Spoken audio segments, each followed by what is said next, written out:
Bonsoir à toutes et à tous, c'est l'heure de votre rendez-vous avec l'actualité sur ATV dans les titres de ce vendredi 16 janvier. Le maire de Makouba condamné pour prise illégale d'intérêt, Sainte-Rose-Caquin écope de 10 mois de prison avec sursis et 2 ans d'inéligibilité avec exécution provisoire. Une décision de justice aux conséquences immédiates pour la commune. Nous en parlons dès le début de cette édition. Dans ce journal aussi, le recensement de la population est en cours au Lamentin. La commune compte près de 39 800 habitants et 14 agents ont été déployés pour mener l'enquête jusqu'au 21 février. Nous avons suivi ces équipes sur le terrain. Le collège Asselin de Beauville termine un partenariat avec Orange. Pendant plusieurs mois, des élèves ont été accompagnés pour découvrir les métiers du numérique et des sciences. Une initiative qui mise sur le partage des compétences et l'égalité des chances. Un drame s'est déroulé ce matin à Schellcher. Un homme aurait chuté dans la mer depuis le ponton du bourg. Son corps a été découvert inanimé par des pêcheurs. Malgré l'intervention rapide des secours, alertés peu après 6 heures, le décès a été constaté à 6h34. Un accident est aussi venu perturber la circulation aux environs de 17h. Une moto et une voiture sont entrées en collision sur l'autoroute A1 au niveau du pont de Châteauboeuf. Les victimes, un motard de 51 ans et sa passagère âgée de 57 ans, ont été transportés au CHU dans un état léger.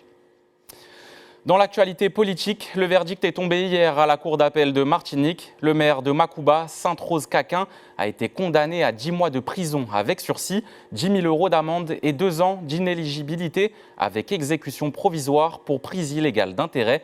Conséquence immédiate, l'ex-édile ne peut plus administrer la commune. L'intérim est assuré par le premier adjoint jusqu'aux élections municipales de mars prochain. Un séisme politique à 2 mois du scrutin. Louis Sabas.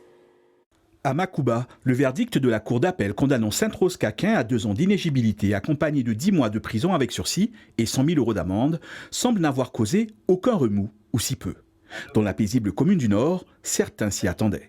D'autres souhaitaient l'éviction de l'ancien maire avec une certaine impatience. Makouba a été libéré après 35 ans.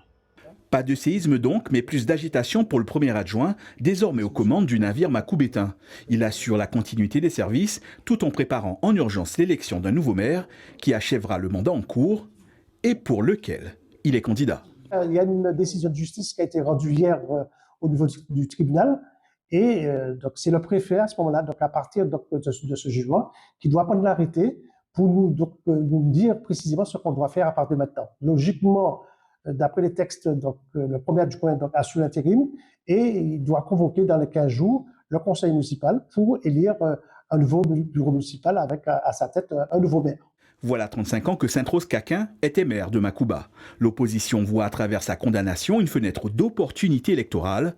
Son représentant est lui aussi en lice pour assurer l'intérim de maire. Une décision de justice a été prise. Nous prenons acte de cette décision, mais le combat continue. Et le travail que nous faisons, c'est justement pour améliorer les conditions de vie. Moi, je crois qu'aujourd'hui, l'important est de comprendre que le combat, nous le menons. Moi, je peux dire à tout et chacun, à la population de Makoubétain et Makoubétine, c'est de dire qu'aujourd'hui, justement, nous devons nous prendre à bras le corps pour nous mettre au travail. Le nouveau maire administrera Makouba quelques semaines avant la véritable échéance, les élections municipales qui auront lieu les 15 et 22 mars 2026. Le recensement de la population est en cours au Lamentin, une commune qui compte aujourd'hui 39 780 habitants au 1er janvier 2026. L'opération se déroule du 15 janvier au 21 février et 14 agents recenseurs ont été recrutés pour sillonner l'ensemble de la ville. Dans les communes de plus de 10 000 habitants, le recensement se fait chaque année par échantillon. Ce matin, nous avons suivi l'un de ces agents sur le terrain avec Jean-Marc Carteau. Ok. Oui. Ils sont 14 à parcourir les quartiers du Lamentin. Leur mission, actualiser le portrait d'une commune de près de 40 000 habitants. Dans cette résidence, une tournée pas comme les autres commence. Celle du recensement de la population. Porte après porte, l'agent recenseur rappelle une démarche obligatoire, essentielle pour les services publics. Il faut faire le recensement, ça a été demandé. Bon, je me prête au jeu. Pour moi, c'est normal. Ça sert à savoir exactement quel nombre on est.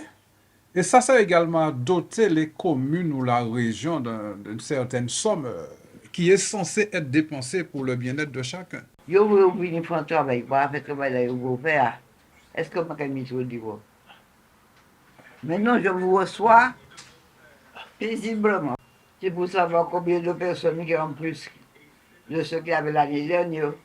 Comme ça, la Martinique sait combien d'habitants qu'elle a sur son terrain. Sur le terrain, le travail est avant tout humain. Expliquer, rassurer, convaincre parfois. Marie-Christine Cator est agent recenseur depuis 3 ans pour la ville du Lamentin. Elle doit recenser près de 1800 logements en quelques semaines avec une règle simple, la confidentialité totale des informations recueillies. Il faut être patient, j'explique et après je laisse quand même le choix à l'autre en lui expliquant que je peux l'aider à le faire. Il peut le faire seul, donc je ne suis pas obligée d'entrer dans son environnement, dans son intimité. Et donc, à partir du moment où j'offre des options, tout simplement, souvent, on m'accueille librement à entrer. Dans les communes de plus de 10 000 habitants, comme le Lamentin, le recensement se fait par échantillon. Des îlots sont tirés au sort et ne reviennent dans les mêmes quartiers que tous les 5 ans. Un système qui permet d'actualiser les chiffres chaque année. Objectif, savoir combien nous sommes, où nous vivons et dans quelles conditions. Ça nous permet, nous, d'avoir un chiffre de population légal chaque année, au 1er janvier de l'année. Ça nous permet également de connaître le nombre d'élus et connaître les besoins de la population. Parce que lorsqu'on peut déterminer que tel secteur ou tel secteur est en évolution, on peut prévoir les infrastructures adaptées.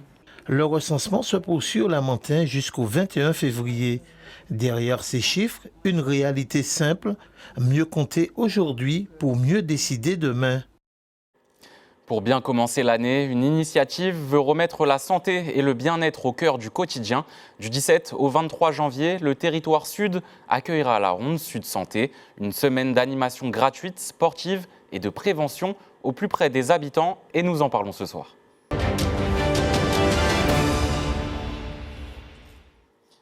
Livia Gaillard, bonsoir. Bonsoir.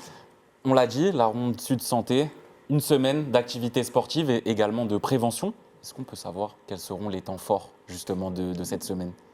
Écoutez, on commence déjà ce week-end avec des activités sur la plage de Corps-de-Garde à Sainte-Luce, donc avec de l'aquagym, de la randonnée et de l'aïeul. Et dimanche, donc, c'est au centre nautique des Anses d'Arlé. À quel public vous vous adressez en priorité justement pendant ces 6 jours ? On s'adresse en fait à toute la population du territoire sud puisque cette action est dans le cadre du contrat local de santé intercommunal que je coordonne et qui a pour but justement de permettre à tous les habitants de ce territoire d'avoir les mêmes chances d'accéder à une bonne santé. Quel que soit l'âge, les gens pourront se déplacer et venir à votre rencontre ? Tout à fait. Quel que soit l'âge, quelle que soit la commune d'habitation, voilà, ils peuvent venir. Vous parlez aussi de prévention comme d'un enjeu majeur. Quels constats vous ont alerté sur le territoire ? On constate effectivement que la population estime ne pas toujours être très informée des campagnes de prévention qui se font sur le territoire. On a aussi une faible participation au dépistage, notamment au dépistage du cancer, qui est l'une des pathologies assez répandues sur le Sud. Donc il paraissait nécessaire de mettre en place ces actions parce qu'on n'a pas que du sport, on a également un village de prévention, de dépistage et de conseil qui se fera le 23. Justement, dans ce village à Ducos, on pourra y trouver des stands de prévention. Est-ce qu'on pourra trouver d'autres choses également ? Alors, ce sont des stands de prévention animés par des professionnels de santé. Donc, on aura aussi des conférences que ces professionnels vont mener sur la sexualité, sur la santé bucco-dentaire, voilà. Il y aura aussi et surtout du sport. Est-ce qu'on peut en parler ? Quels seront les sports qui seront proposés à la population ? Alors, on a essayé vraiment de mettre en avant les sports que l'on peut pratiquer dans le sud. On a beaucoup de plages, donc on a de l'aquagym, on a du longe-côte, donc qui se fera le jeudi matin. On a aussi des infrastructures communautaires comme la piste cyclable de Ducos, donc où les gens pourront emmener leur roller, leur vélo, leur skateboard pour pouvoir faire une activité mardi soir. On a aussi la piscine communautaire mardi soir qui proposera de l'aquagym, donc voilà. Pourquoi avoir fait le choix de faire participer la population de différentes communes, justement ? Parce que justement, c'est le contrat local de santé intercommunal qui est porté par l'Espace Sud, donc ça concerne les 12 communes du Sud, donc il était important que tous les habitants du Sud puissent y participer. Est-ce que c'est important aussi de valoriser les infrastructures déjà présentes, les piscines ou même les pistes cyclables ? Tout à fait, parce qu'on a constaté que tout le monde ne connaît pas forcément ces infrastructures qui existent et nous voulions vraiment mettre en valeur l'activité sportive que l'on peut faire sur le territoire et les infrastructures. C'est la première édition. Est-ce qu'on peut compter sur vous pour une deuxième édition, peut-être? Oui, on peut compter sur une deuxième, même une troisième. Il faut qu'il y ait du monde. C'est ça. Et quel message avez-vous envie de faire passer au public martiniquais, justement, pour qu'il se déplace dans le sud et vienne à votre rencontre pour pratiquer une activité sportive ou même pour venir rencontrer les professionnels du dépistage, de la prévention? Eh bien, ce sont des activités qui sont gratuites et comme on a dit, qui sont ouvertes à tous. Il y a sur plusieurs jours, donc on peut forcément trouver une disponibilité. Il y en a le week-end, il y en a dans la semaine. Et bien sûr, le village, c'est assez intéressant parce que les professionnels sont là. Ce sont de vrais professionnels, dentistes, kinés, infirmières, médecins, etc., qui viennent à la rencontre de la population. Donc on vient vers la population, donc c'est intéressant qu'elle réponde présent. Eh bien, merci beaucoup, Olivia Gaillard, d'avoir accepté notre invitation. Est-ce qu'on peut rappeler les dates, peut-être, des manifs? Donc, on commence ce week-end, donc samedi à Sainte-Luce, dimanche aux Anses d'Arlé, mardi soir sur la piste cyclable de Ducos et à la piscine communautaire du Saint-Esprit, et jeudi matin à Lansalane, donc avec le Longe-Côte, et vendredi à Ducos avec le village de prévention. Eh bien, merci beaucoup. Merci à vous. Aujourd'hui s'achève un partenariat porteur de sens entre le collège Asselin de Beauville et l'entreprise Orange. Pendant plusieurs mois, des élèves ont été accompagnés par des professionnels bénévoles afin de découvrir les métiers du numérique et des sciences. Une collaboration qui mise sur le partage des compétences et l'égalité des chances au service de l'avenir de ces jeunes. Dorian Cayuela est allé à leur rencontre. Aujourd'hui marque le dernier jour du partenariat entre Orange et le collège Asselin de Beauville. Une collaboration placée sous le signe de la transmission des connaissances technologiques et scientifiques. Pour ces jeunes, participer à ce programme représente une véritable opportunité. J'ai trouvé Shams cette année très bien, du coup par rapport à Orange, etc. Donc on nous a appris beaucoup de choses, la technologie, et quand on nous a présenté l'option ISI, pour moi j'ai voulu manipuler tout ce qui était robot, etc. Donc ça m'a intéressée, donc je me suis inscrite. On a beaucoup d'avantages, comme on a commencé à faire des robots en début 5e, pour gagner un projet pour le présenter en 3e. Enfin, il y a surtout des invités aussi qui viennent, comme Orange, qui nous permettent de faire des sites internet et puis nous spécialiser un peu dans l'informatique. Accompagner les élèves, c'est tout l'objectif de ce partenariat entre l'établissement et l'opérateur. Dans le cadre de ce projet, des salariés bénévoles d'Orange interviennent sur leur temps de travail pour guider et soutenir les collégiens tout au long de leur parcours. C'est ce qu'on appelle les ambassadeurs Orange. Donc on a des fois des missions dans le milieu du sport pour l'Orange Digital Center, pour les bonnes pratiques. Et puis on a été sollicité cette année avec mon collègue David Sébastien pour encadrer la classe Shams du collège du COS.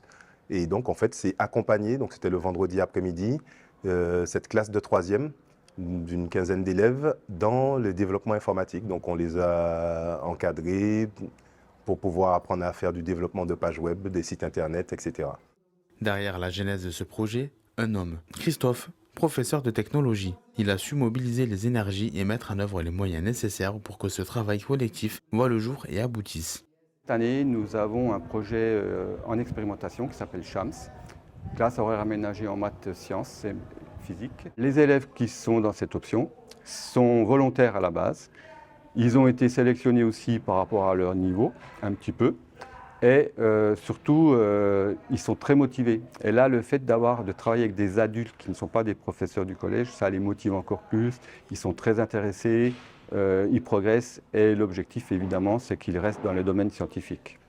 Un programme qui se veut à la fois inclusif et paritaire, offrant un véritable coup de pouce pour l'avenir de ses élèves. Cette dernière journée a fini autour d'une galette. La Martinique s'engage dans une vaste démarche pour préserver son patrimoine culturel immatériel. Danse, musique, traditions orales et savoir-faire vont faire l'objet d'un diagnostic inédit. Ce travail est confié à l'association Île du Monde dans le cadre d'un plan de sauvegarde porté par la CTM. Objectif, mieux protéger et transmettre ces richesses pour préparer la création d'un futur musée dédié. Les détails devant la caméra de Jean-Marc Carteron. C'est un projet que nous allons développer tout au long de 2 années. Une première année avec beaucoup d'enquêtes de terrain. Nous allons à la rencontre des acteurs locaux. Nous cherchons à rencontrer les personnes à la fois dans un niveau plus formel et structuré, dans des institutions, des associations, des structures où il y aurait une vie culturelle, une dynamique de culture dans l'île. Mais aussi, après, il y a une deuxième phase avec des acteurs locaux, ce qu'on appelle les porteurs de tradition. Et donc là, il nous intéresse de rencontrer toutes les personnes qui font vivre les différentes pratiques traditionnelles dans les différents domaines. Comme on a pu l'entendre dans la présentation cet après-midi, il s'agit de répertorier en fait tout genre de pratiques qui ont lié à la culture martiniquaise. L'art, les danses, l'oralité, les traditions, les métiers, non, dans l'agriculture, dans la pêche, etc. Le concept est simple pour un territoire comme le nôtre, puisque nous baignons, nous vivons le patrimoine culturel immatériel en permanence. Par contre, c'est faire prendre conscience de la richesse et de ce que ça représente au quotidien, que ça pourrait représenter après cette réelle prise de conscience. Ce diagnostic, c'est le point de départ d'un vaste projet, d'un vaste chantier sur le patrimoine culturel immatériel à la Martinique. Il permettra le constat, l'état des lieux, où en sommes-nous de ce patrimoine culturel immatériel, qui fait quoi, où, quel rôle ça joue dans notre société. Et puis, ce sera le point de départ d'un réseau du patrimoine culturel immatériel, qui est un vaste chantier mené par la collectivité et de nombreuses communes de la Martinique. En sport, le week-end sera marqué par l'épilogue du tournoi ITF W35 en tennis féminin. Au programme également en cyclisme, la 5e édition du Grand Prix de la Ville du Marin. Côté sport collectif en football, le championnat cède la place au premier tour de la Coupe de Martinique. Les précisions avec Caril Chassol. En tennis féminin, épilogue ce week-end du tournoi ITF W35 qui se tient depuis le début de semaine au centre de Ligue du Lamentin. Demain 16h auront lieu les demi-finales en simple et la finale double. Et dimanche, même heure, la finale du simple. Nos cyclistes seront pendant tout le week-end au Marin à l'occasion de la 5e édition du Grand Prix de la Ville. Demain 14h, on contre-la-montre individuelle de 4 km avec une arrivée à Font-Claris attend les coureurs avant la course en ligne de 102 km dimanche à partir de 13h sur les routes du sud de l'île. En football, début ce soir 20h du premier tour de la Coupe de Martinique avec 9 matchs. 3 formations de Régional 1 seront sur le pont. L'Émulation, l'US Robert et le Club Colonial.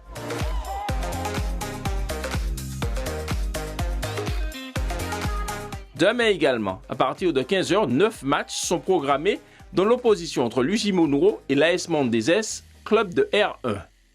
Ce premier tour de Coupe de Martinique se poursuivra demain 19h et il se clôturera dimanche 15h. Outre la Coupe, 2 matchs en retard du championnat de R1 sont au menu. Ce soir 20h, en match en retard de la 3e journée du championnat, on aura droit au choc RC Saint-Joseph-Samaritaine à Saint-Joseph.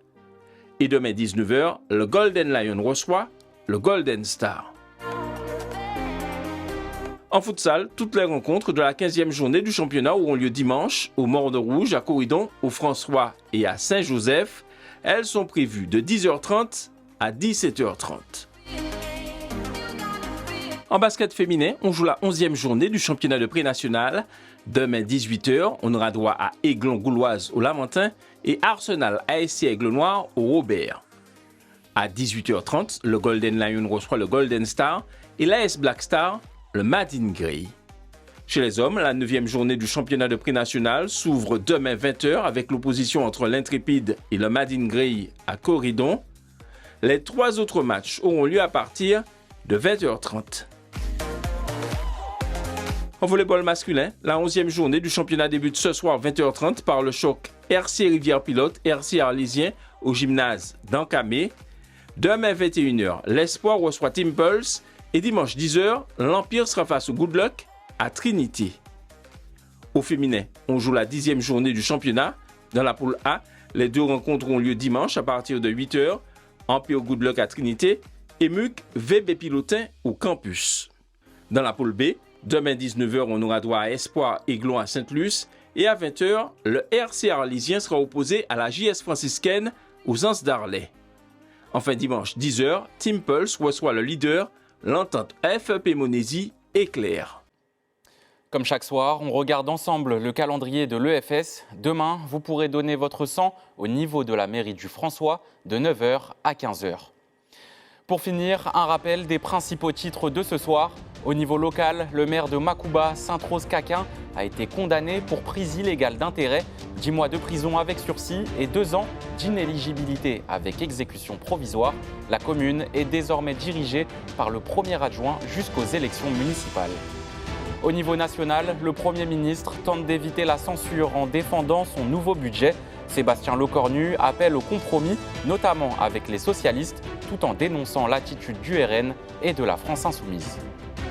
C'est la fin de cette édition. Merci à vous de nous avoir suivis. Toute l'actualité est à retrouver sur nos réseaux sociaux et notre chaîne YouTube ATV97. Quant à moi, je vous retrouve lundi, même heure. Passez une très belle soirée sur ATV.